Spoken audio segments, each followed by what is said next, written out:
Hey, what's up guys? Nicole Purvy here from Better Than Success. And today we are going to talk about 5 really dope facts that a lot of real estate investors do not know about row homes. So when you are investing in Philadelphia or Baltimore or usually the area within the Mid-Atlantic region, you will encounter row homes. They're very, very popular in this part of the country. And chances are, if you're already investing in that area, you probably own some row homes. But because they're so popular, you may really need to get familiar with them, because a lot of the issues that you're going to be dealing with when we're rehabbing these homes, they're going to be very common. So it's really important for you to get familiar with row homes, like really get familiar. So just to kind of give you a little bit of history, specifically in Philadelphia, the reason that row homes are so common is because back in the day, when the area was first developed back in, the industrial age, a lot of the factories were right along the river. They were in Philadelphia. And obviously the workers, they did not have any means of transportation. They didn't have cars, right? A lot of these guys, they didn't have horses and buggies and all that stuff. They didn't have the finances to get those things.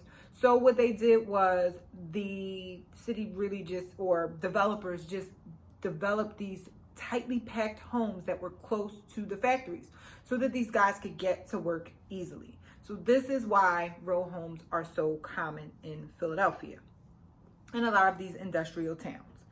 So just FYI, in Philadelphia, there are quite a few different styles of row homes, but they're really only 9 different styles. Like that's it. It's not super complex. Now, for those of you who don't live in Philadelphia, that's not the only types of homes that we have. We do have some single family homes. It's not like, we're just a city of nothing but row homes. But at the end of the day, there's really only 9 different styles, right? So the second fact that I want you guys to know is that your worst enemy to row homes is water. Like, please understand that. Water is the worst thing. If you're from Philadelphia, then it's water. So when I moved to LA many, many years ago, I had to learn how to stop saying water because people will be like, you go to a restaurant, they're like, hey, can I like some water or water? And they'd be like, what? So I had to learn how to start saying water. So anyways, water is your worst enemy next to neglect for owning a row home. So you want to make sure that when you are doing your rehab, that's why I always say the first thing to do is the roof.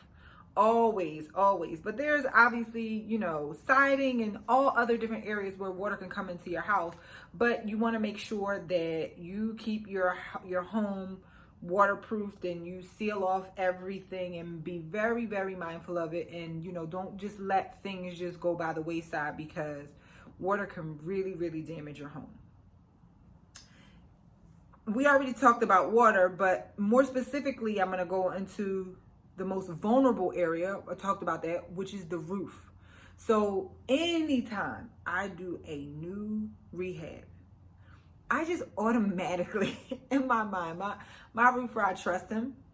But if I didn't trust them, they could just so easily get whatever out of me, because I don't want to deal with roofing issues, and I don't want to deal with anything related to that, especially when it comes to tenants. Like, that can really be a nightmare. So I always just throw a new roof on everything, unless it's something that just, oh, this roof was done. I actually had an issue before I started working with my current roofer. I had an issue at one point where I put a roof on a property. No, you don't need this, you don't need that, you don't need this, you don't need that. And then the roof kept leaking. And then I got my current roofer in. He came in and figured out what the issue was. So just understand that the roof is the most vulnerable part of this whole water being your worst enemy situation. So to stay in that theme with water being your worst enemy, this is something else that people do. I know that it's not going to be you developers who are doing new construction and you're like making sure that everything is perfect and you're putting in new HVAC and all that good stuff.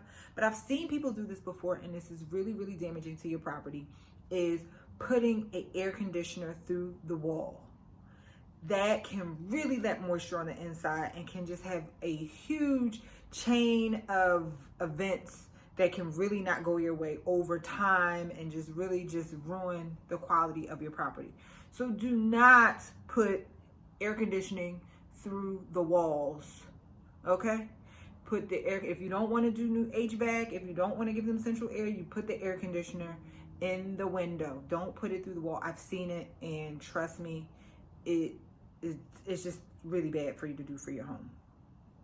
And the last tip that I have for you with row homes is, when a lot of times, like right now, everything has this open concept for development and rehab, this open concept. Whereas in the past, the standard row home has some variation of a kitchen separated by a wall, and then there may be a breakfast room, and then there's another wall, and then there's a dining room, and then sometimes there's another wall, and then there's the kitchen, and then, the living room, and then there may be another wall and separates the porch.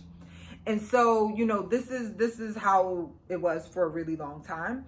And so now this whole open concept, or what you call the great room, is this whole thing now, which is great. I love it. And so walls are being knocked out. Awesome. But what you don't want to do is knock out a wall that is a load-bearing wall. If it's a load-bearing wall, then you're going to have structural issues, and it could just be a nightmare.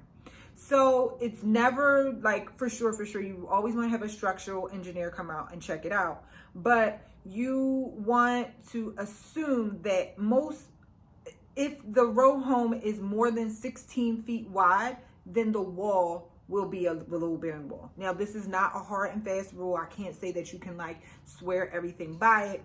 You want to have a structural engineer come out and check it out and make sure that it's not a load-bearing wall. Most contractors can do like a little stress test to tell, but if you really want to be like super on point, you can have a structural engineer come out and check it out. But just know that if it's more than 16 feet wide, then you will definitely run the risk of one of those walls being a load-bearing wall. So, you guys, that's all I have for my tips for row homes. And until next time, you guys, happy entrepreneuring.